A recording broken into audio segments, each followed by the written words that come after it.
Home prices on the Eastern Shore are up 4.7% year over year to a median list price of $450,000. It's Friday, July 11th, 2025. I'm Kimberly Barton, broker owner, reporting from the Eastern Shore offices of Kinetic Realty. This is the weekly Maryland Eastern Shore report. Contracts were down from the last report while inventory rose modestly. Inventory activity rose this week to 2,170 units for sale. 148 coming soon fell 3.3%. 135 homes went under contract in 39 days, falling 37% from last report. 71 homes settled at 98.3% list to sold ratio, with days before contract at 17 days.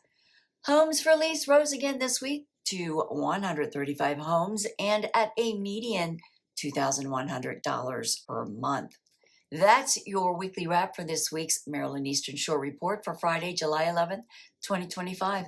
Thanks so much for tuning in. Enjoy your weekend. Stay safe. I'll see you next week. Take care.